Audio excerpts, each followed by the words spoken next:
Vijayawada Makineni బసవపూర్ణయ్య conference హాల్లో Andhra pensioners party ఆధ్వర్యంలో రాష్ట్ర డెలిగేట్స్ కాన్ఫరెన్స్ జరిగింది. ఈ నేపథ్యంలో పెన్షనర్స్ పార్టీ సభ్యులు మాట్లాడుతూ గత ప్రభుత్వం జగన్ ముఖ్యమంత్రిగా ఉన్నప్పుడు అనేక అరాచకాలు, అవమానాలు జరిగాయన్నారు. గత ప్రభుత్వంలో 20వ తారీఖు వస్తే గానీ పెన్షన్లు ఇవ్వలేదు. ఇది పెన్షన్ చరిత్రలోనే లేదని అన్నారు. గత ప్రభుత్వం ధోరణి, అరాచకాలు నేపథ్యంలో ఆంధ్రప్రదేశ్ పెన్షనర్స్ సంఘం కాస్త ఆంధ్రప్రదేశ్ పెన్షనర్స్ పార్టీగా అయినట్లు తెలిపారు. మెడికల్ అలవెన్సెస్ కింద హెల్త్ ఇన్సూరెన్స్ అనుకోండి, దాని కింద మాకు సంవత్సరానికి 190 కోట్ల రూపాయలు ఉద్యోగులు పెన్షనర్స్ ద్వారా ప్రభుత్వం చెల్లిస్తున్నాం.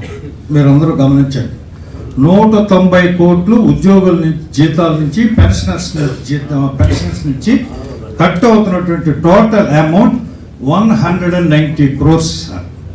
బట్ అన్ఫార్చునేట్లీ పేమెంట్ మాత్రం 33 కోట్లు జరుగుతుంది సార్.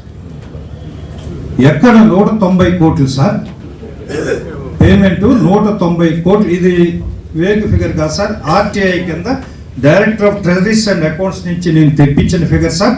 తర్వాత ఎన్టీఆర్ ఆరోగ్య ట్రస్ట్ నుంచి మీరు ఎంత పేమెంట్ జరుగుతుందని వారి దగ్గర నుంచి తెప్పించాను సార్. ఆ ప్రభుత్వం చేస్తున్న అరాచకాలన్నింటినీ వదిలించుకోవాలంటే ఆ పార్టీని ఓడించాలంటే మా శక్తియుక్తులన్నీ కూడగట్టుకొని పనిచేయటానికి నిర్ణయించుకున్నాం అని మీ పెన్షనర్స్ సుబ్బరాయన్ గారు, వారి మిత్ర బృందం, కార్యవర్గం అంతా నన్ను కలిసి చెప్తే సంఘంగా ఉంటే కొన్ని లిమిటేషన్స్ ఉన్నాయండి, లిమిటేషన్స్లో పనిచేస్తే ప్రభుత్వాన్ని ఇంటికి పంపించడం సాధ్యం కాదేమో, కనుక ఎట్టి పరిస్థితుల్లో మేము శక్తి అంతా ధారపోసి పనిచేయాలంటే పార్టీగా రూపొందాలి.